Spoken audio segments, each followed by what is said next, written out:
right, okay. So I wrote this book on American soft power like a couple of years ago saying like we need to do a lot more of it to counter China.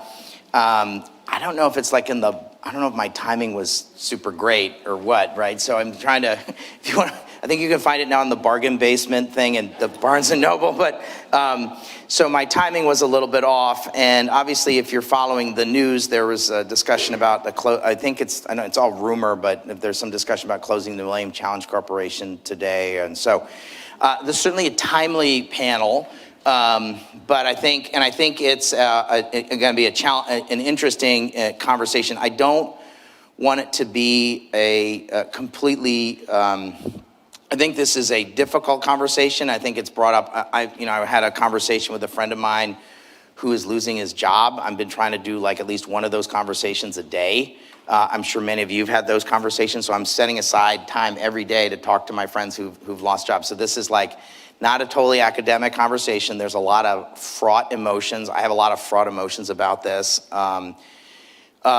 So I think at the same time, I don't want this to be like necessary. What I want to do is use this as an opportunity to tease out some areas for us to have a forward-looking vision of how we should be thinking about this given the moment that we find ourselves in. So that challenge for this conversation, I think we're gonna do our best to try and take that approach to this discussion. So I can say it's a full house. So I think it says that there's a curiosity and interest about what are people going to say. And so this is a really great panel. These are all friends of mine and people I like and like spending time with. So we're having a really good time in the green room. Thank you, Ambassador. Thank you. So anyway, so I don't think I want to go through the long intros for everybody, but let me just very quickly just go through. So Ambassador Erin McKee is the former Assistant Administrator for the Europe and Eurasia Bureau at USAID. She was our ambassador to Papua New Guinea. Solomon Islands and Vanuatu. Solomon Islands and Vanuatu. Because one wasn't enough. Daphne Rand is the former Assistant Secretary for the Bureau of Democracy, Human Rights, and Labor. She was also the Director of the Office of Foreign Assistance.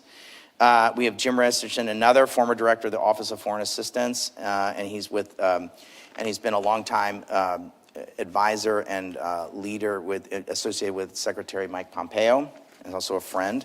And then we have my friend Dr. Rafael Romeo, who's the President and Chief Executive Officer of DevTech Systems. He's an affiliate here at CSIS. Thanks, Rafael, for being here. My longtime friend Tessie San Martin, who's the Chief Executive Officer of FHI 360, a major player in global health. She's also one of the conveners of MFAN, and has also been a longtime friend and colleague. So I really appreciate all of you doing this at this complicated and fraught moment. So, okay. There's been a lot of change and I'd say an enormous amount of disruption in the last 90 days. So I'm going to ask each of you to help us kind of unpack it. But I also think one of the things we want to do at the end of this conversation is some takeaways in terms of how should we think about, I think sooner or later there's going to be, I think the word we were using is, I'm going to call it, I don't know, restoration was the word that folks in the green room we were using. It's not mine, so I can't say it was my idea, but I think it's an interesting word. But I think there's going to be, a moment of reflection on sort of the changes that have happened and think about, okay, what kind of a forward-looking, how do we move forward based on what's happening and what's happened. So Ambassador McKee, thanks for doing this. I really appreciate you being here. So, to say a lot has happened is kind of the understatement of the year. So I'll give you a chance to make some opening comments. Sure. And I feel sort of like speaking to the converted, right? Yeah. But we know that foreign assistance isn't altruism. It is one of the most important tools in our national security toolkit. And so I think at this inflection point and where we are is to have a serious conversation about how humanitarian assistance and development assistance and the power of partnership, because that's what both of those responses bring around the world, is not further eroded. And what we can do to close the gaps, the void that has been created, to ensure that when the restoration comes, that those relationships, those partnerships, and America's standing in the world isn't irreparably damaged. And, you know, there's the beneficiaries and who we work with in that immediate acute damage, but there's also the short, medium, and long term that needs to be carefully curated and looked at in the context of the restoration of foreign assistance and where it goes next. And I think what's really important, and this is where, having grown up in USAID, I can say this, we did ourselves no favors by not educating the American people enough about why development assistance and why those partnerships and why that work and why that presence around the world mattered so much to us here at home.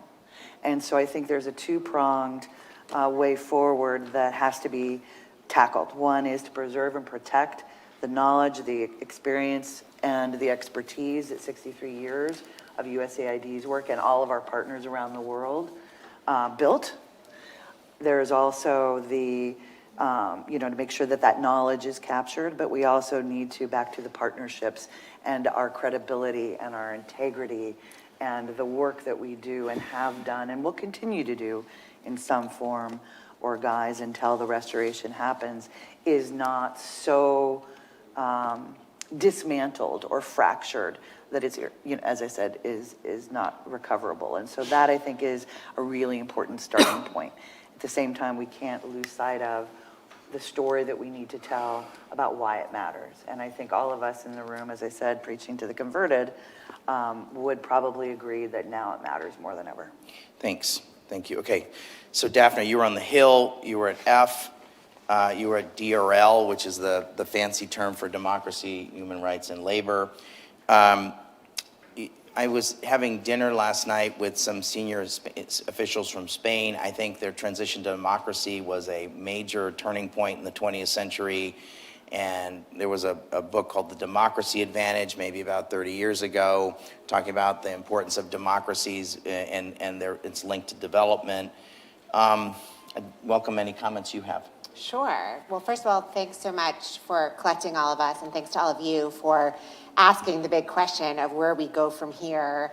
And if we can, caveat just for a second that we need to also recognize and honor all the civil servants who spent decades working towards goals and impact that is not forgotten, is not wasted, and that work really matters and will continue. So I just want to say that at top. These individuals have made great sacrifices. They've lived far from home, without great salaries or great credit. And their work, we will continue to build on their work in the years to come, and I have no doubt. So let me just answer one quick question about where we go from here and then make a specific point on the democracy and human rights questions, because of course the news of the reorg out of the State Department yesterday really did focus on the changes in that part of the State Department. Big picture, zooming out, as Erin has mentioned, everyone agreed that there was a need for reform, for new ideas. The last two secretaries of state, the last two administrators at USAID had lots of ideas. There was great thinking and experimentation going on. There was the Office of the Chief Economist, who was recognizing at USAID the need to ask the question of which programs were actually having an impact and then helping everyone make hard decisions about when to end programs that were maybe not having an impact. So that recognition, that hard recognition, was happening. But just one point of where any kind of reform needs to begin, it needs to begin with the matching of strategy to the programs. That was always the sorest, hardest point. And I'm hoping, as optimistic as I can be right now, that with the reorganization of U.S. foreign assistance into new bureaus of the State Department, there will at the very least be a greater effort to marry what is the U.S. strategy in a country, and then therefore why are we selecting these programs. And we can get back to that. On the democracy and human rights front, yesterday's reorganization had a lot of noise about it, and I vehemently disagree with the characterization of these programs and policies as woke or radical. Just the opposite. This was mainstream, bipartisan consensus of U.S. foreign policy for the past 50 or 60 years. In fact, since the Bretton Woods and the Marshall Plan, the idea that the transition to democracy would be both our policy and the source of U.S. foreign assistance and programs has been part of bipartisan consensus. The Reagan administration built up the Bureau, where I was the Assistant Secretary, as a way to reach out to dissidents behind the Iron Curtain before the Soviet Union fell. So it was the Reagan administration that really leaned on the idea that we could not, as the US government, only rely on relationships between governments and elites, but we also, as the United States, needed to know who the civil society actors were to enable and grow civil society networks and to help those dissidents. And just one example, this is the Bureau that helped bring together the Venezuelan opposition for years and years and years leading up to the historic elections a year and a half ago in Venezuela. This is the Bureau and the part of the State Department and the part of the foreign assistance apparatus that has worked on promoting some degree of opposition voices in very hard authoritarian scenarios like in modern day North Korea, Russia, Iran, Cuba, etc. So there's nothing radical or woke or out of left field about this, these objectives, and I am very relieved that in the new reorg, at least the Bureau itself that is congressionally, statutorily protected is retained, and it is full of 15 or so pieces of legislation that it implements. So I encourage everyone to rally behind the work that this Bureau and associated bureaus do on behalf of democracy and human rights.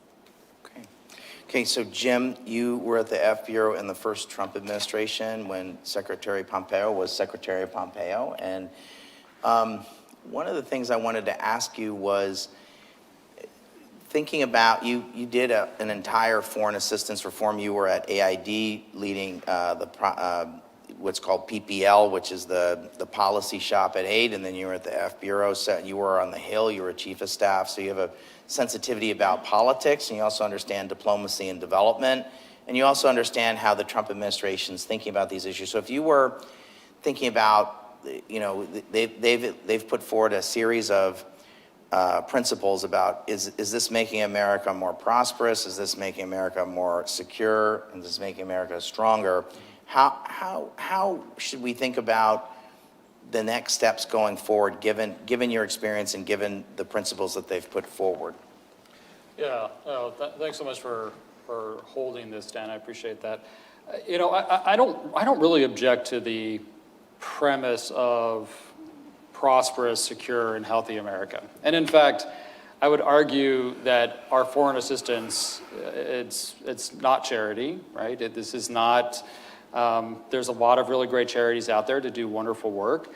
But these foreign assistance should be programs that are run overseas that ultimately do benefit American security, prosperity, and health. Now, they should absolutely have an impact overseas as well. But I think if we start framing our assistance around that this is not, this isn't money we just give to randomly to people and it just gets squandered out into the ether. I do think that conversation about why we do assistance, who benefits from our assistance, and if we stop our assistance, who's the real winners? And I would argue that I think countries that are fundamentally opposed to U.S. Strategic growth around the world are really the winners if we sort of back away, right? If we sort of embrace this isolationist ideas that the world can just do its own thing and America needs to retreat to its shores. We've seen how that played out in the interwar period. I would argue that this is going down that same path and that a globally engaged America is the right direction. And while both of those things can be true, right? We can be globally engaged and we should, and we should also make sure that our programs actually are benefiting the American people, which I think 90% of them or 95% of them were. But you know, to Daphne's point, right, we have to make sure that we're looking at programs. Are they aligned to policy? Are they strategic? Are they effective? Are there better modalities of approach? All tremendous questions. Questions we all had in the Trump administrations, questions I know that they tackled in the Biden administrations. And I think this sort of reset moment or a restoration, future restoration moment, I think really allows Republicans and Democrats to come together and have that conversation once again. What is the type of assistance? What are we really trying to achieve from our assistance? What do we want to really drive out of that? What's the best approach of our assistance? the world has radically changed over the past 63 years.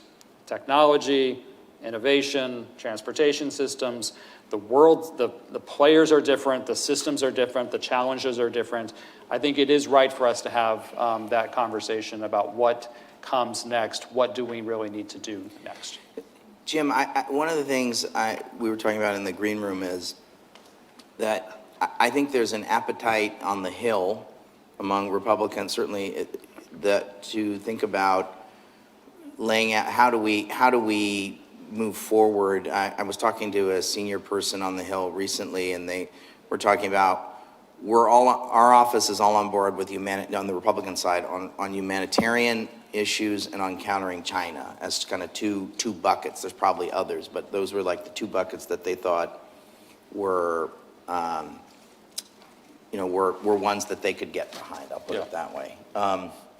How should we be thinking about where's the at some point, when would you think the Hill will want to, there's, up until now, there's been, I would say it's been muted on Capitol Hill. When will you see sort of more engagement from Republicans on Capitol Hill? Yeah, I think all of us were surprised of the lack of response from Capitol Hill. I mean, just sort of writ large. I think part of it is speed. I mean, literally, this has been 3 months in. I think no one anticipated this.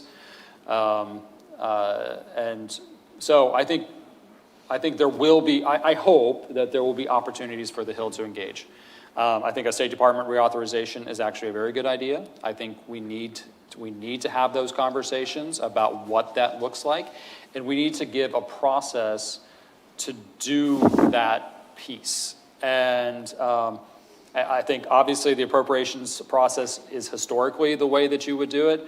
The way I look at this, I'm not sure where the appropriations process goes from now. I mean, there's no way a standalone bill happens. I don't see an omnibus happening. Chuck Schumer is going to tell us that a CR is not going to happen. I don't know what that looks like. And then you have the midterms coming up, looking at Trump approval ratings, looking at historical midterm scenarios. I think members certainly will look to create a little bit of distance from the administration. That's very normal. So I think members will start becoming more willing to have sort of these conversations and talk about what they want to do, but I think they need to be given a forum to do that. I think PROPs, authorizations, those are the types of places that normally the Congress can get engaged in. Okay, Raphael, thanks for being here. One of the things that I've taken away from the process to date is the need for data and evaluation. So if we want to measure whether something's making us more prosperous or making us more secure, you need a lot of data, and you need to be able to kind of manage and evaluate that data. Could you talk a little bit about what's the kind of data and information they're going to need to make these sorts of decisions? And you're in that business, so I'd welcome your thoughts. Yeah, I think the United States government does a fantastic job of measuring inputs. And you can go to, and I think this is a very underutilized resource, you go to forcecensus.gov and you can see assistance, not from the last 63 years, from the last 80 years. So you could see the rebuilding of Europe, and you could see the wars in Indochina and the assistance that went into that, and the assistance in the Middle East, and then it's Latin America, and in PEPFAR, and it moves over time. You could see this. It's just a breathtaking effort the United States has made around the world. I think it is probably overly pessimistic to say that the U.S. government will bow out of that large historical thrust in the decisions that have been made in the last 100 days, but we'll see. But yeah, the U.S. has done a good job measuring inputs. And what do we spend is a particularly good job. Where does the money go? That's a fantastic, there's very little room for critique there. There's always room for improvement, but very little. Where we need to measure is outputs, outcomes, and impact, and convey value to the people who are on the Hill, who are defending foreign assistance. And to say that we have causal inference models, and there was work done on that. Beginning, I would say beginning with Trump 1, on the journey to self-reliance, which then became the roadmaps. And then Dean Carlin came and he drove A/B testing and randomized controlled trials, which is one way of showing causal impact. And you could have others, you could have models. We know that, Tessie's group has saved, PEPFAR writ large. It saved 28 million lives. Did we cause, growth? Did we cause, what was the second round effects of those 28 million lives saved? There were 8 million babies that were born without HIV. What is the long-term impact of that? Are we communicating that? Do we know? Famines are down compared to the 80s like you wouldn't believe as a percentage of population. It's a huge success. That's USAID, that's BHA. But are we communicating the value? And then, by the way, if we know the cause and we know the causal inference, we can then turn around and say, what is the value? What is the return on investment? And that's going to be critical, particularly as we move towards more lending-based foreign assistance, which is in many ways, a favorable thing to do if you're working on infrastructure, if other vehicles. You don't always have to do grants, but you do need to have a return on investment. And so I think that is the way forward for an administration that is deeply, deeply concerned about, domestic issues. And they're not crazy, I think.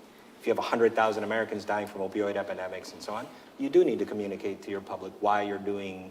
Why are you spending that marginal dollar on foreign assistance when Yeah. you got 100,000 people dying in your country? I think as a community, it only helps us to move in that direction. Okay, Tessie, thanks for being here. You run FHI 360, I think one of the most important, I'm going to call it the most important social enterprises in the world. You've had, you and, like others have had, there have been a lot of big disruption at your firm. So thanks for making time. We've made a lot of investments in global health over the last 25 years, more than that, for more than 40, 50 years. But your organization's been part of I'd say especially the last 20 years of sort of a major investments in global health. Could you talk a little bit about them? What we've gotten? Why has that been in the American interest? And a little bit to how do we preserve some of the assets we've created? That a little bit to what Ambassador McKee was talking about. How should we think about this? Well, first of all, thanks for having me here. It is an important and timely conversation. This is definitely the funnest thing I'm doing today, so thank you. We're going to have shots afterwards on the terrace. Well, and I'll just say at the beginning, so I'm not a disinterested observer. We've lost half our revenue, and payments continue to be an issue. So, that's actually led to a lot of, employment terminations and reductions in pension contribution and so on and so forth. It is what it is, right? I've always liked the framing of, let's think about, foreign assistance in the context of making America stronger, safer and more prosperous. And so let's talk about that. So what's happened to us, it's happened, we're moving forward and we're thinking ahead. And this question of, how the U.S. taxpayers' dollars, because U.S. taxpayers' dollars should never be used for charity, I don't think. They never have been either, right? When somebody asks, well, why spend $1 overseas? Well, why spend $1 overseas preventing, so we do a lot of work in infectious diseases, tuberculosis, HIV, and so on. So why spend $1 on, Ebola or preventing Ebola or HIV overseas so that we don't have to spend $100 here preventing or treating, HIV or tuberculosis and so on. So investments in global health and global health security, of course, are investments in national security. It's obvious, and the cost effectiveness of doing it there so we don't have to do it here is enormous. I agree with you. We need to do a better job of capturing impact, do a really good job of capturing outputs. And I'll say something else if I have time later on transparency, because for an administration that is basically saying, to quote Secretary Rubio when he was asked about Myanmar, it's like, well, why is the response not bigger? He says, well, because we'll do our part and we hope that others will. Well, if you want to make sure that others do, you do need to be able to track our flows and everybody else's flows, because how else do you keep everybody else accountable? Now, so when we had been doing a lot of work preventing tuberculosis and preventing HIV, I should say that, yes, a lot of those programs have been reinstated, but let me just say that what has been reinstated is primarily treatment. a lot of the investments in prevention are actually not taking place, which strikes me as odd, again, from a cost-effectiveness perspective, because if you want to prevent, if you want to encourage time-bound investments that, you know, and have an exit strategy, you better be also investing in prevention and not just treatment from a national security perspective. Let me say one other thing.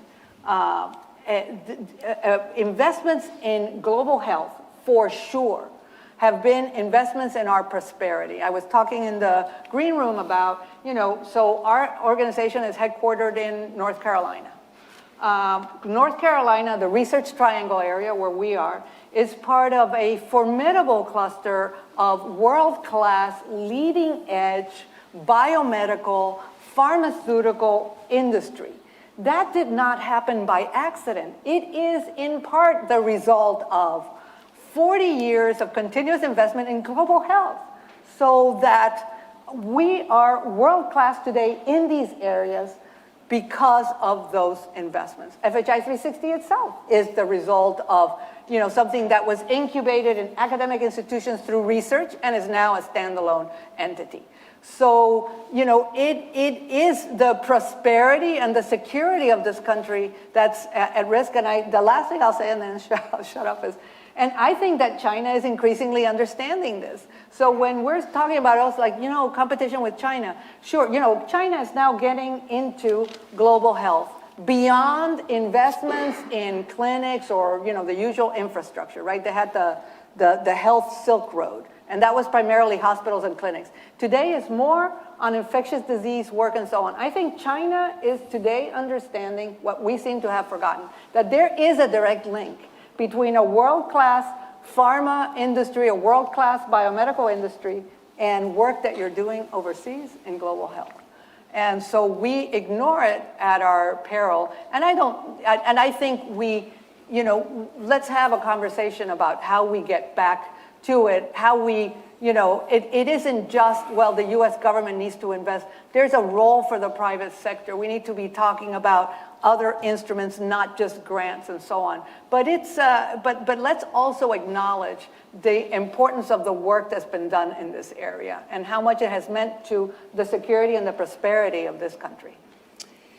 Okay, I agree. I was with a U.S. Senator about a month ago, and he was very supportive of foreign assistance, but he said, you know, it's like being at a three-star restaurant or whatever it is, a five-star restaurant, and everything's great.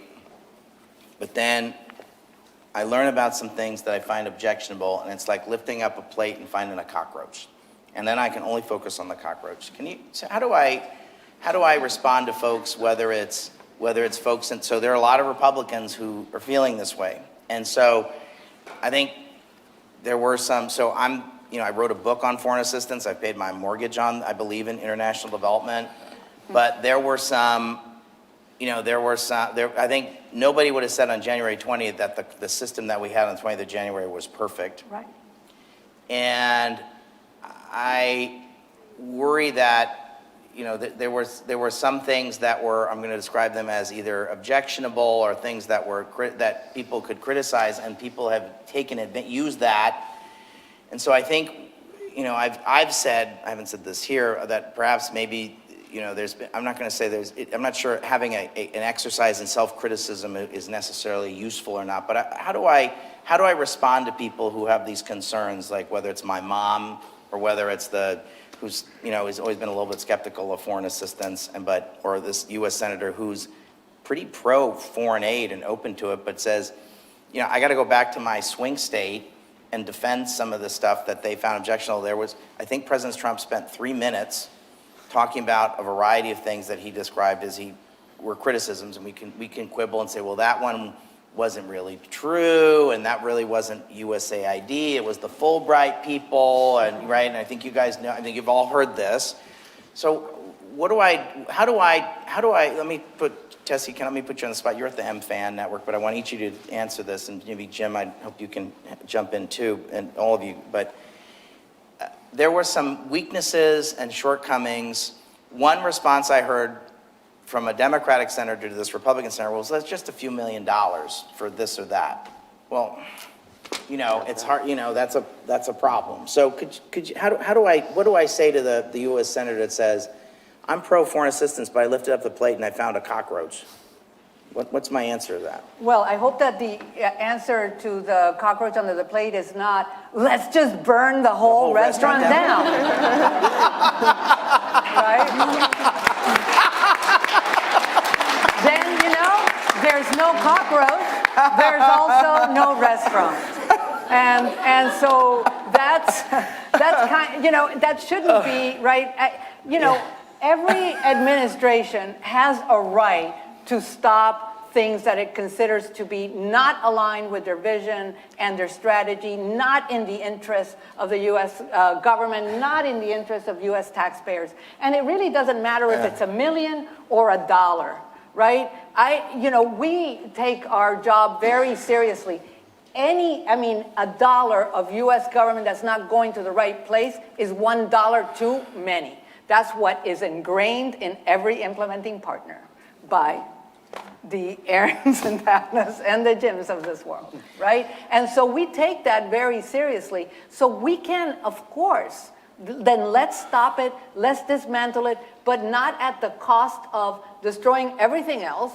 In the wake of all of that, because I've heard that too, Dan, it's like, well, let's destroy it all, then we'll figure out what we need. In the meantime, there are literally lives that are lost. I mean, the figures in terms of preventable deaths that we're likely to see, excess preventable deaths that we're likely to see as a result of just the pause are, you know, appalling. So somewhere in between the, you know, tear it all down and, you know, and oh, well, live with the cockroach, there has to be a happy medium. It's not necessarily what we've seen. And Dan, just to underscore, Tessie's making a very important point. I would push back that it's a cockroach. It was a conscious decision by the political masters at the time. Yeah, well, right. So one, you know, the cockroach is in the eye of the beholder. And I mean, there are people around the world. There are people around the world that eat cockroaches. Cockroaches in the eye of It's the probably beholder. a delicacy in some places. Look, the point is, Delicacy somewhere. President Trump objected to the Iraq War, but I don't know that it's in the interest of the United States to take the Defense Department apart. But it was a conscious decision at the time to go into Iraq. I think there were conscious decisions made by one administration that the next administration will call a cockroach, but to disarm yourself with take the institution apart may be going too far. Okay. No, I totally agree. I disagreed with a lot of what the Biden administration priorities were on foreign assistance. I mean, that's obviously not surprising. But each decision that was criticized by Doge and Elon Musk were appropriated by Congress, most likely earmarked, and then approved by the State Department through F, and then approved by the White House, and then ultimately approved into CN back to Congress. Now, this was not hiding the ball, right? I mean, this was like, we were all very clear about what was happening. And I think there needs to be some sort of accountability on the Hill's part. I mean, I was with some members the other day, and they said, I just can't, who's tracking all these programs? I'm like, well, the appropriators are. I understand you're an authorizer, and so they're not telling you everything, but that's not my fault. I can't control that. That's between members of Congress. But I do think that there is a little bit of accountability that needs to be done on the congressional side. But to Raphael and Tessie's point, these were all decisions that were made, priorities that were done, and the reality is, we should absolutely change approach, modality, focus, align strategy with resources to programs, demand results. I mean, these are things that we absolutely can and should do, but you need to have a system to be able to do it. And and my pitch to the president, to the White House is, if you want to accomplish something around the world and you are taking these programs off the table, you're just harming your ability to be successful. So let's refocus, retool, let's do things that actually are what you want to do. That's great, you're the president. But in order to have the maximum impact, you shouldn't be putting one hand behind your back. Okay. Sure. So I think I'll take this. Cockroaches in the eye of the I'm beholder. going to stop with the cockroach metaphor, but the point You stick with the ambassador. I think you should go. The point the senator is making is a fair point, which is there were errant programs that on the face of it made no sense to someone who was unfamiliar with the program or didn't seem to achieve the objective. And I think it's fair to say that all of us in our careers, certainly as AF, as the Director of Foreign Assistance, you see that all the time. And so the new reorg, and so let's, towards this idea of a restoration, provides an opportunity to achieve 3 or 4 strategic changes and reforms that have been very elusive to make.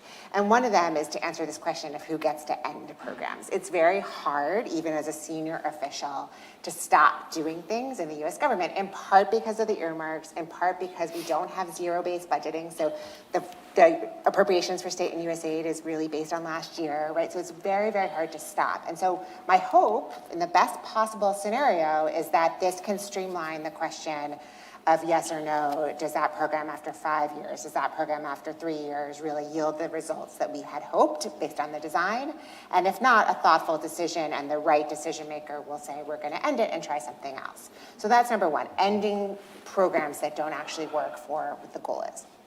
Number 2, another elusive reform that was very hard for all of us across administrations was looking at the leapfrog technologies that have changed the old ways of doing things. And here the malaria vaccine is the perfect example. When I first got to AF, and I have no background in global health, public health, and I heard that there was a malaria vaccine, I got very excited because your job in AF is to save money for the secretary and the president. And so I thought, great, we're going to invest in a vaccine and then we're going to phase out the treatment of malaria in the same places and we can eventually save money. And there's so much pressure against that idea. And again, consulting with experts, because the system is not set up to really think 5 to 10 years in advance and to use new technologies to solve problems in that scalable way. So we need to solve that because really otherwise the system gets bogged down in old solutions. So that's number 2, and I'm hoping that the new reorg will allow for these new ideas to enter the system along with point A, which is ending program. And then the third is this tension between the country-specific or regionally specific and then the sector-based. So USAID traditionally had a stronger emphasis on the sectors, or the functional state always has a stronger organization around the country or the mission or the chief of mission. So perhaps in the best possible way, and again, I'm not necessarily endorsing this reorg, but there's opportunity to think strategically about how to marry functional experts that are specific not just on food security, but on food security in Vietnam.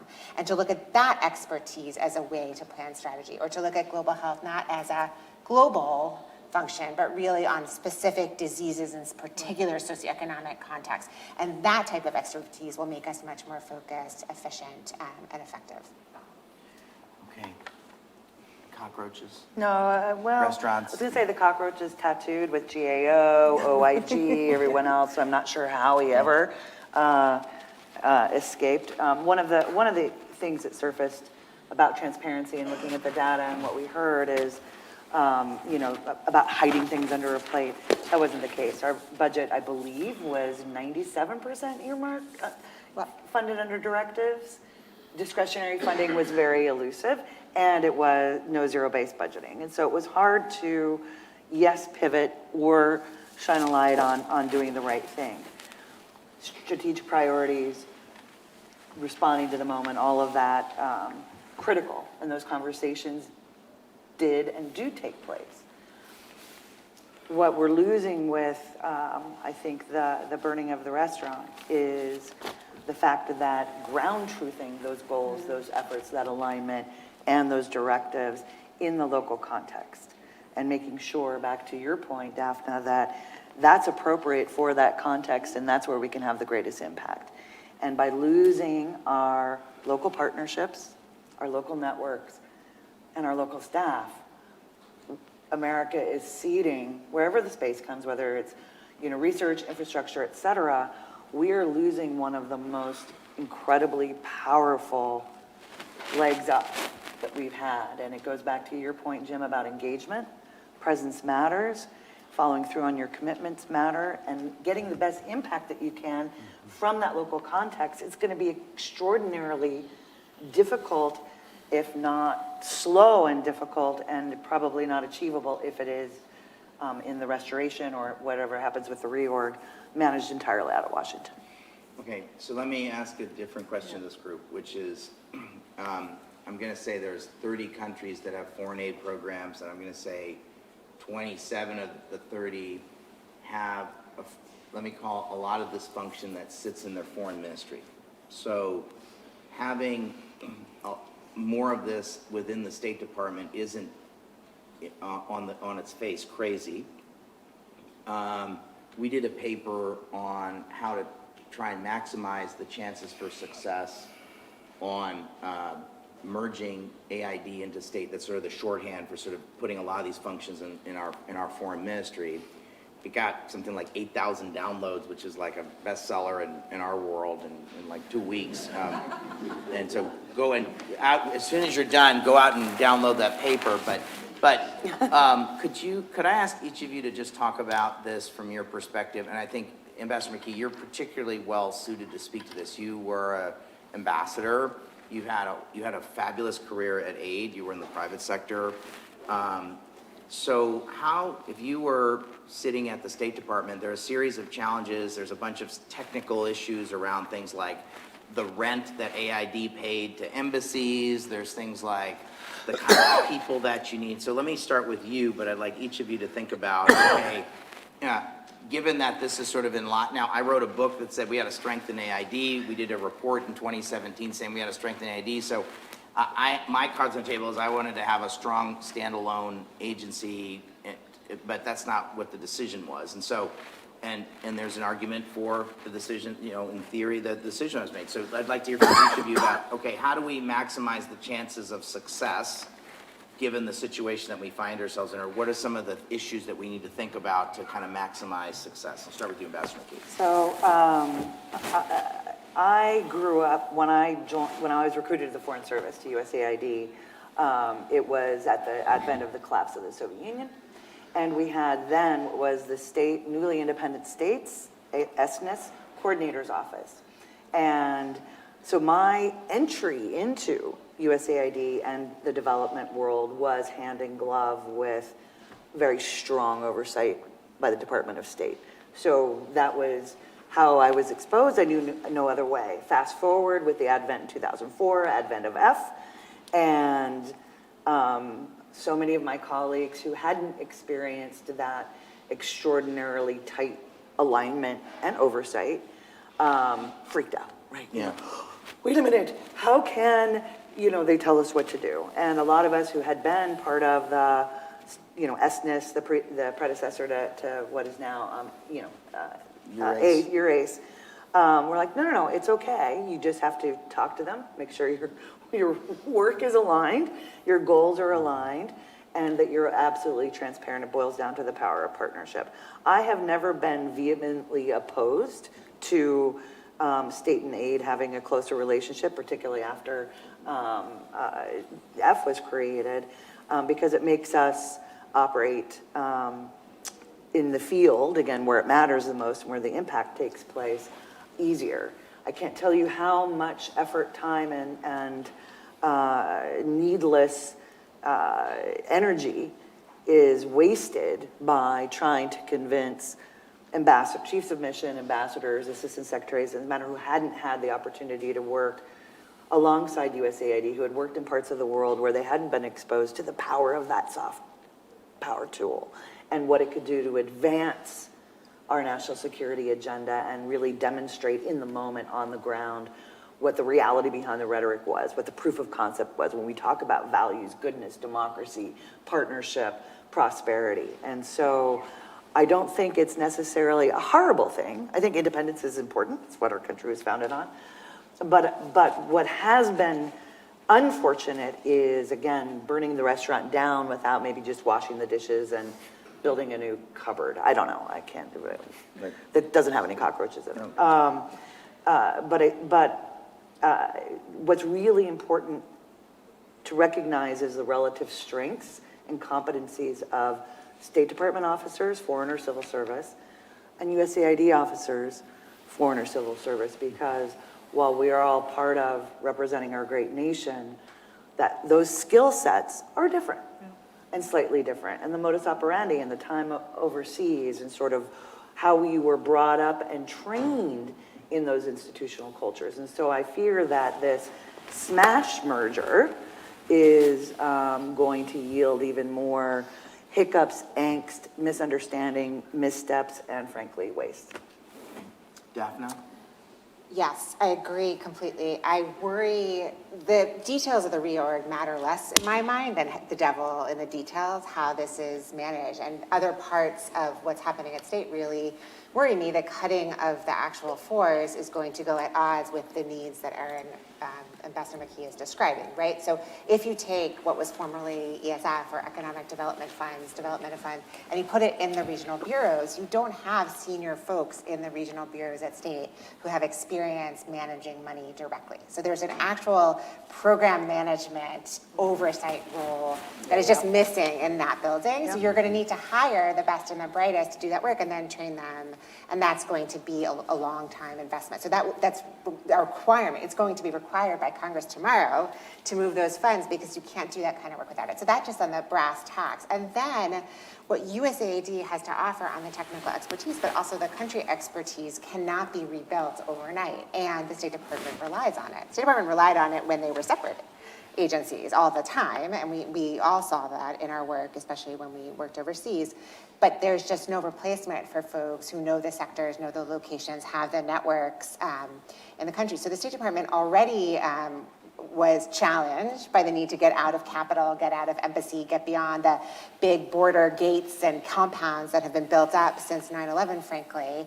And so now they're going to be missing those extra eyes and ears that tell them where there are solutions, where there are the opportunity to use the malaria vaccine. And that's just going to be problematic because you're sort of spiting yourself by moving this into the regional bureaus and then not affording the chief of mission the technical expertise and the country expertise to do this right. So this reorg needs to be supplemented or complemented by a real investment in the workforce, and that takes a very long time. It was something we were trying to do already to ensure that the State Department had a 21st century workforce under Secretary Blinken, and Secretary Pompeo had similar ideas, and that was already just with the State Department's own domain, and now take on the development domain. And then the final thing I'll say about the workforce is that if indeed this administration believes in moving a lot of the development to DFC in the private sector, the State Department does not have those types of experts in its regular Foreign Service rotating officer corps. So we're going to need to build literally a new cone of the State Department Foreign Service that has that expertise to make deals in local private sectors. It's not just a regular economic officer. It's much higher order financial and deal-making skills to do that kind of work, and that has to reside at post. Yeah. Okay, Jim? Yeah, I think there are some good things in Secretary Rubio's reorganizational plan. The details are still a little fuzzy.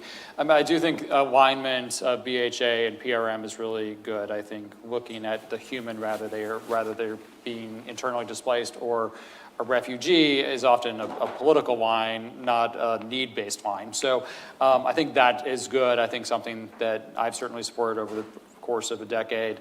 I think potentially some good things can come out from the alignment of DRL and the DRG folks at USAID.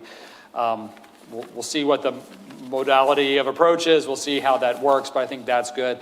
I think the third potential good piece of this is the focus on a country-level strategy. I think that's where they're going. Country-level strategy run by a regional bureau and aligning resources to that. I think that could be really important. I think that could be really good. I think if we can really harness the resources and the strategy and make it relevant to that country in particular, I think you could have a real momentary success. The challenge, though, is exactly what Daphne and the ambassador mentioned. The technical expertise doesn't exist at State Department. Their ability to run programs is minimal at best. There's very low capacity in terms of monitoring and evaluation, impact evaluation, understanding whether we're actually achieving results or not. That is just not, that the skill set just doesn't, that's not been the priority, that's not the skill set. And so that's a real challenge. And so migrating all the resources to the regional bureaus, we'll see what that looks like, but you really need to make sure you have a strong technical staff and you have strong institutions that currently don't exist at the State Department in order to do that. The last part that's really concerning is sort of the leadership of foreign assistance. And obviously, we'll see if we have an administrator. I don't know if that term is, I think the term is statutorily required, so we'll see what that looks like. But we want to have a true accountable leader of foreign assistance across the U.S. government that can actually go to countries and have conversations and negotiate on behalf of the president to do deals in this sense. And it's great that potentially F is going to be at an undersecretary level. That's something that was considered during the Trump administration, first Trump administration. I think it should be higher, but you know, it is what it is. But will that person in F, new F/J, really have the coordinating functions around the regional bureaus? I don't know, and that's an important piece. Will that person be able to truly effectively manage the relationship with MCC if it's still around, and the DFC, which I think will still be around? Unclear. And what is the relationship between the E bureau or the E family and this new F, right? With E having health and agriculture, and that relationship, historical relationship with MCC and DFC versus this F space. There's a lot of unanswered questions, but I think the structure is there for success to be done if the hard work is done in order to execute effectively. Okay, Raphael, Jim was mentioning the issue of data and analytics. What are the kinds of data and analytics the State Department's going to need to kind of to make this work? Well, they do, as Jim said, they do have monitoring and evaluation, but it's not anywhere near the resource allocation that USAID has. And if you look at the foreign assistance portfolio of the United States, it was about $70 billion in 2023, let's say, where you had a full reporting. $40 billion was USAID, and you had about $20 billion or so that was state.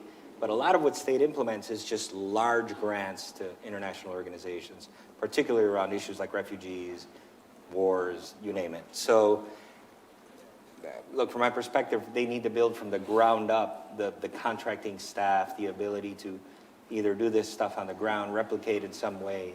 It's going to be very hard, and monitoring and evaluation is an important piece of it. The procurement side is going to be a challenge. The oversight is going to be a challenge because it's going to be a lot more direct implementation than what State Department typically does. So I'll just leave it at that. But I think that's from my view, what I see is going to be in a very quick startup for such a large effort. Okay, so Tessie, there have been some global health functions as the State Department, but this is going to be a very different kind of a set of responsibilities. How are they going to manage this? I have no idea. No, well, and it's slightly, it's a little worrisome because this lack of operational knowledge, technical areas, and just bodies to do things. We've got a variety of projects that have been reinstated, treatment that we're supposed to get out, but obligations that need to be done, contracting that needs to be done. And if it's not done before, I don't know, September 5th, who's going to do that?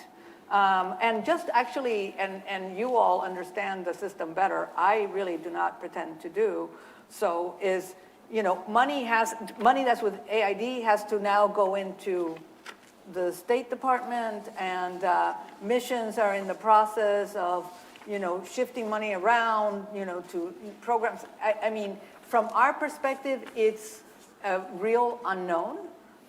We're being asked to, plan all these things and do all these things, and, we're a good implementing partner. We're gonna go out and do it. But there's a lot of the plumbing is not clear to me, how that that's going to work. And, you know, if I may, like one broad comment on all of this, and really have appreciated what everybody said here in terms of how to make it work. And I agree. I'm sorry that USAID has disappeared. I thought it was an important preeminent development entity worldwide, but it can work well within the State Department. It just all depends on how to do it. But I guess my bigger question is, what's the plan? What's the vision? Because, you know, all of this has been couched in the perspective of, you know, it was bloated, it was inefficient, it was, you know, it was just too many layers, somehow it wasn't efficient. Efficiency is a ratio, right? And the numerator is, well, okay, what's the outcome? And then what did it cost me to get there? But that presumes that there's a clear outcome. I think you've called it before, Jim, sort of what's the theory of the case here, right? We can get lost in all the boxes, and do they belong where they are, and do they have the right technical things? But at the end of the day, foreign assistance is for what? And then on that basis, we can decide how to make it work. But until that's clear, and I haven't seen anything, I've seen a lot of boxes being moved around, and this goes here, and that gets tucked in there. To what end? And until that's clear, I don't, you know, I want to lean into and help, but I'm not even sure what I'm helping to achieve. Okay, I think that's so let me ask one additional kind of tactical question, but I think is something you should all take away from this is, okay, you know, foreign assistance is a tool to achieve something. What do we want to achieve? And so I think this is going to be something we're going to be. I think you've asked a really important question, Tessie. Thank you. Okay, so there are there's a series of lawsuits. I can't keep track of all of them. There's been money that's been paused. Some of it's been released. It seems to me there may be some moment where, and I'm looking at, I'm going to start with Jim and Daphne, but then I want to hear from others, where there may be some moment where there's going to be like, you better hurry up and spend a really big check. It seems to me like that may happen because of like some judge says you got to do it, or we've changed our mind. And so there are a number of folks that you would have turned to say, okay, well, we're just going to, you know, are we going to just turn back on a whole bunch of instruments that we've paused? Are we going to park a bunch of money in some sort of, whenever a sovereign agreement, some kind of a government, say like, hey, we're going to park this money with the government of Mozambique and just leave it there? Are we going to cut a really big check to the World Bank, which probably, this administration is probably not too super psyched about, you know, writing big checks to the UN system or another check to the World Bank or, et cetera. So what happens if there's, I'm going to describe it as some kind of action forcing mechanism where suddenly several $1 billion are sort of, it seems to me like that was in the back of my mind. It seems to me that is a possible scenario. Could each of you just comment on this? Yeah, look, I do think that the administration will go down the road of rescission. Could you just explain for Sure. a television audience, So- what is rescission? What's rescission and what's impoundment? Rescission, yeah, and that was where I was going. So rescission is where the administration says, hey, we don't want to spend this money. We want to do it legally, not spend this money. So we're going to propose essentially an amendment to the appropriations bill saying, hey, are we cool with not spending this money? So Congress tells us you got to spend $100, and the administration says we're only going to spend 50. Right, and so, foreign assistance there's lots of different colors of money. There's lots of different expiration dates of money, so it gets a little complicated pretty quickly. But essentially, I do think they go down the road of rescission. I don't see, the margins are too close in the House and Senate for Congress to affirmatively say, yes, you can cut that money.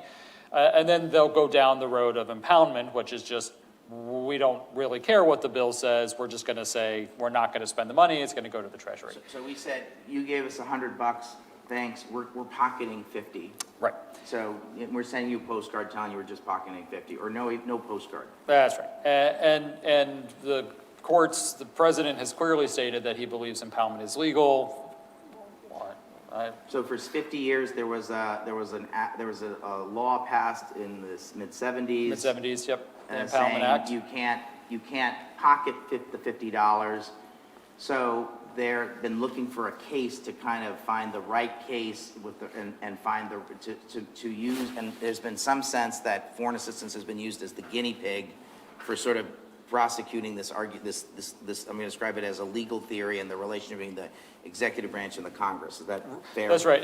I mean, and to be fair to the administration, I mean, prior to the 1970s, that was the case, right? You could For 150 years, you that could was the do case. impoundment. Yeah, the president didn't have to spend every dollar that was appropriated, but the Congress did pass a law, and the president did sign it, and so, well, the courts will rules of the game ultimately changed. the court will ultimately decide what is legal.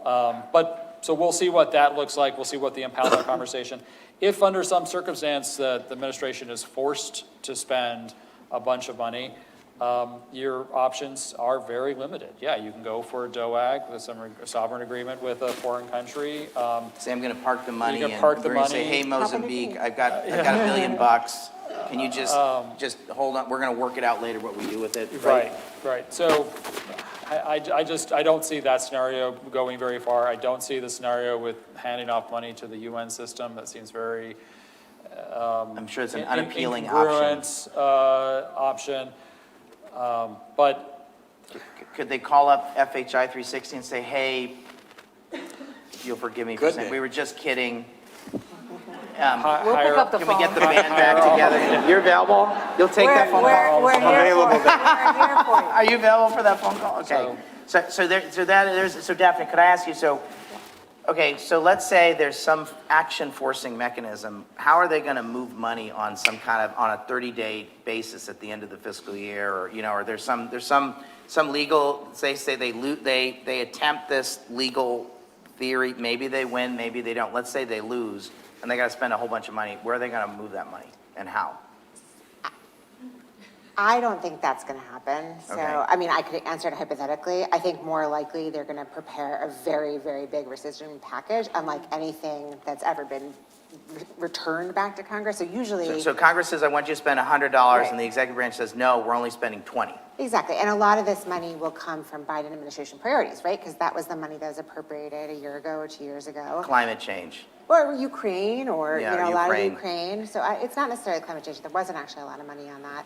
But so I don't think it's going to happen. I think there's a big rescission. And then the political question for Congress is this resolution of approval, disapproval, which will be an interesting political debate because the size of the rescission will be unprecedented. But this whole debate will be at the same time that they submit their FY 2026 budget, right, which will significantly cut what was the bipartisan consensus. And I want to go back to your $70 billion, because I've been making this point as like the former F, just to clarify the historical record. I think it's really important that those of us who care so much about USAID and development are clear of what was the 15-year average number for USAID. It was not $40 billion. No, it was like 20, 50. Ukraine, but It was an anomaly. It was an anomaly. So, but it is really interesting historically that from the George W. Bush through the Biden administration before Ukraine, there was a bipartisan consensus about approximately $36 to $39 billion a year across For USAID about and 20 state. years. For about 20 years. That was the number that the U.S. Congress agreed was about the right amount of money for state USAID. It's one bill. So the job of F was to, give it out to the various parts of it. One for you, two for you. Well, I mean, the security assistance was a good chunk of the State Department money, much, much more than the UN pass-throughs. Yeah. Right, and that grew Yeah, since FMF. 9/11, right? So that was a lot of the State Department. But the USAID average, on average for 20 years, was between 15 and 20 billion. Yeah, and no, that was that's the completely consensus. true. And So Ukraine is Ukraine a was the huge aberration, distortion. and I'm Yeah. pointing to you because you had the lovely responsibility to work with us on those Ukraine supplementals, and I'm so proud of the work we did. And again, nothing takes away from the importance of the work we did on the Ukraine supplementals, but I think it's important for us to acknowledge that there was really this bipartisan consensus on the amount that was going and was being implemented by USAID. So I'm just using my turn to make that point because I do think that we want to acknowledge that there were political guardrails or boundaries or debates about what we thought the taxpayer should spend on the development part of that 40 billion or that 36 to 40. And then the final point I'll just make, because I guess I can, is just on this evaluation and learning at the State Department. You're right that the State Department is eons behind where USAID was on the evaluation. And it's going to be even harder for the State Department because now they have to measure projects against, is America more secure, more prosperous, and safer, right? So you're asking now State Department measurement, evaluation strategists, thinkers, researchers to look at cumulative projects across economic, security, humanitarian, climate, all these different sectors, and say, as a group, does that make us more secure, prosperous, which is a strategic level analysis. We tried that enough. You did too a little. Yeah. We're trying to think about how to measure learning and evaluation at the State Department against what our goals were in the world. And it's really, really, really hard. And go ahead. No, just add to your point. Yeah. State Department is behind USAID. USAID is an agency that has no domestic constituency, so it is absolutely held to the highest, most grueling standards of evaluation. The Department of Defense is even behind the Department of State in evaluation, and all of these departments, all of them that do foreign assistance, and there are at least 20 departments and windows in the federal government. Department of Labor. Absolutely, ILAB, USDA, they all have it. Commerce. They are all subject to evaluation requirements, and so to hold the Department of State to USAID standard, I think is unfair. USAID has, 50-year head start on it. I think it's fair to ask State Department to say, how does diplomacy, as a, methodologically, how does it advance our interests? So we were starting to do that in the Biden administration. We had the State Department learning agenda. Daphne, is that sort of like saying, like, when I spend $100 in advertising, I know $50 of it works, I just don't know which of the $50 works? It's sort of like that with diplomacy, Yeah, right? ambassadors like to say that it's more of an art than a science, and no social science formula or model will ever, you could speak to this better than I could, will ever actually capture all the inputs and all the tools in the toolbox that are used, so. So, Ambassador, how are we going to deal with these issues? So, if all of a sudden there's some wave of money at the end of the fiscal year that suddenly, because of sort of these legal fights, or suddenly someone says we got to switch the money back on, how are we going to move this money? So switching the money back on Yeah, is just not. switch, that's not going to happen. It's- That's not a thing. Sorry, Tessa. That phone call's not coming. I know, that's why I'm, He's not waiting by. Don't wait by the phone. It's not easy to do. I think what you've left out of the equation for the looming sort of, we could call it fiscal, or boy, is State Department going to have a pipeline crisis, right? Is the fact that the systems through which USAID payments, processing and everything else is being moved to the State Department. We all know when you have a new system and money moves, and hopefully bills will get paid, that there's a big gap, things fall through the cracks. And so I actually see this as a huge looming crisis. There is no easy, safe place or way to quickly spend money that's responsible and will buy you time. Because what you mentioned to DOAG, USAID's authority to negotiate development objective assistance agreements with USAID demobilizing, and the majority of our people no longer present overseas as of July 1. That gives you 3 months to renegotiate, which oftentimes takes multiple years. A bilateral framework assistance agreement, first the authorities need to be transferred to state, which hasn't been in process. And so if you just wanted to, for the countries that we like, let's say, and the administration has been favorable and good partners, then we could, create a new framework agreement and obligate the money there. There's not enough time. Okay. All right.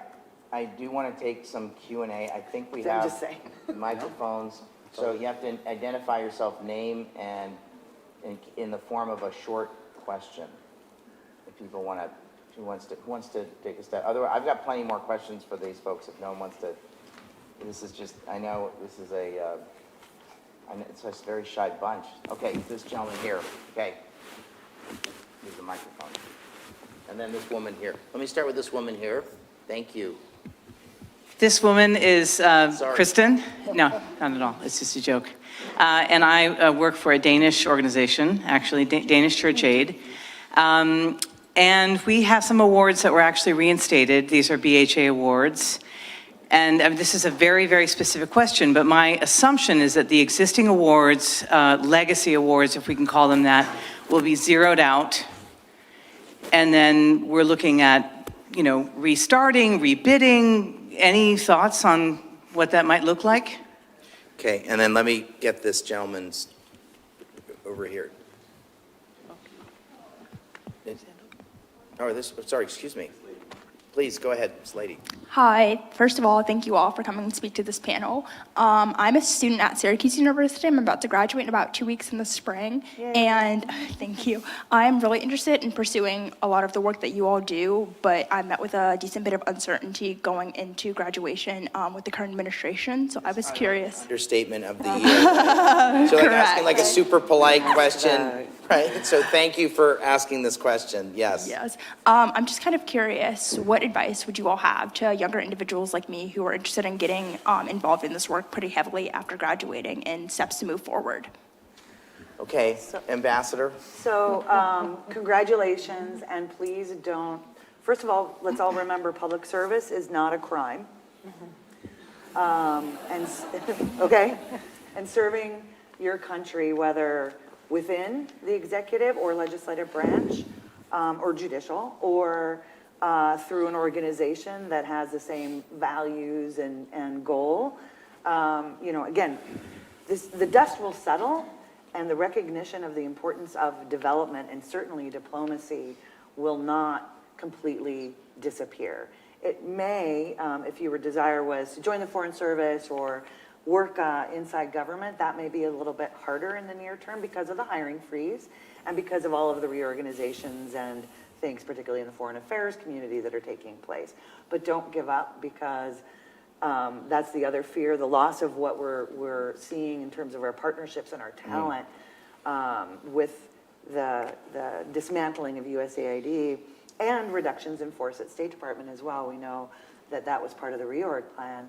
But that's not permanent, and what we don't want to do is then create no bench, right, and that there is no future. So the losses that we're seeing today will then be multiplied if folks don't feel that call to service and can find a place to be able to put that passion and those good skills to work. So please hang in there. Thank you, Ambassador.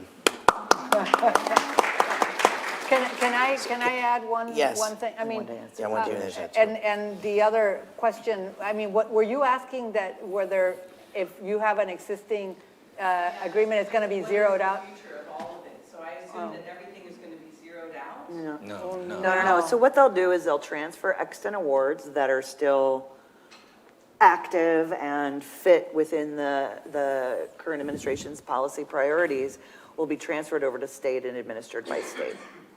Whether they exercise options, there's a whole what's called novation process, and they basically change the funding, the name of the funding organization, and terms and conditions, probably the contracting or grant officer's representative, et cetera.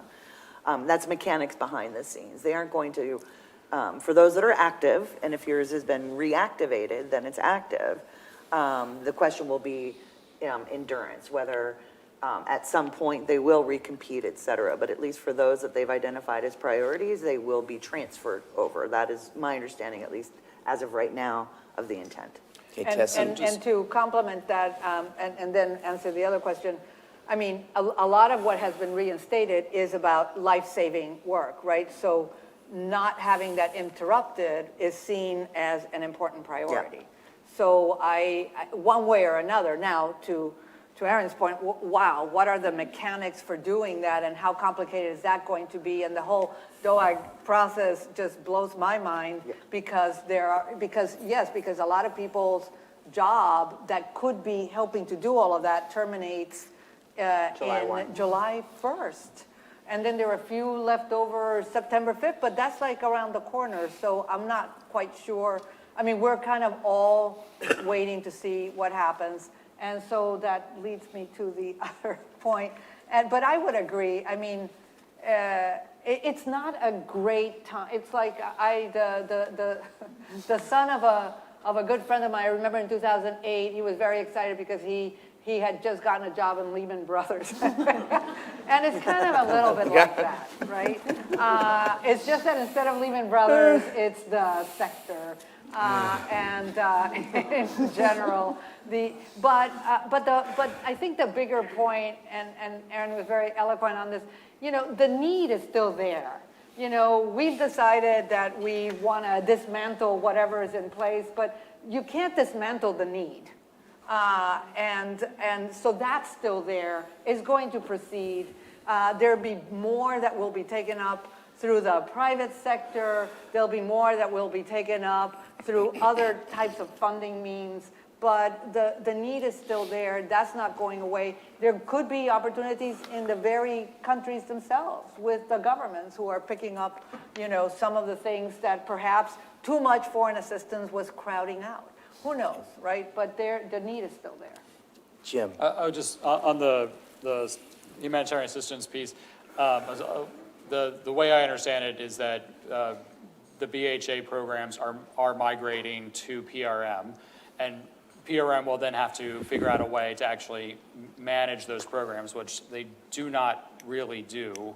Obviously, they have a very different modality of approach than BHA historically has had. And so they have until July 1st to figure out an entire new process for managing those contracts and grants and having the staff to actually effectively manage that, because that's not a core competency of PRM as of now. So I had been under the impression that it could be a merger. It definitely feels like a shift of just programmatic shift. Let me give you, I want to ask Jim and Daphne to take a stab at this in terms of the Hill. At some point, the Hill's going to engage in a much more active way. And I think we've had different kinds of relationships between the Congress and the executive branch around, let's call it soft power and foreign assistance. We've had earmarks and it's been through the appropriations process. Could you each talk about, could you just walk me through where we're going to be 18 months from now with the Congress? What kind of actions are you going to be watching for in the Congress over the next 18 to 24 months? Daphne, let me start with you. Sure. I think the big sort of saga to watch, and I use that word, not actually jokingly, is when the Trump administration puts forward this FY 2026 budget in a few weeks or month or so on foreign assistance, which will be even lower than the ones that they submitted during the Trump one. And it presumably will have, rejected or ignored all of the earmarks from the past, et cetera.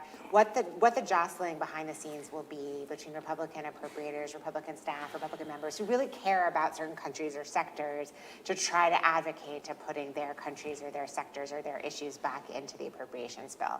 So I can imagine a really interesting dialogue to see some of them, frankly, some of the earmarks were related or invoked by members who are no longer serving in the U.S. Congress. That's some of these like 20-year-old yeah, earmarks. they're path dependent, which is so fascinating. And I would always make the case and say, like, can we go and say we don't want that earmark of that member who's already died? Michelle Sumilas told me, I was a staffer 25 years ago, and I put that earmark in, and we need to actually close that down. Right. So it will be a really interesting period of debate on which of these sectors and which of these countries really still have congressional support and interest. And so I think that's the debate to watch. And I do think that that debate will be probably more moderate or maybe subdued this year, because as you've said, Jim, it seems to me that the members of Congress and the Republican Party are still very wary of getting on the wrong side of the administration.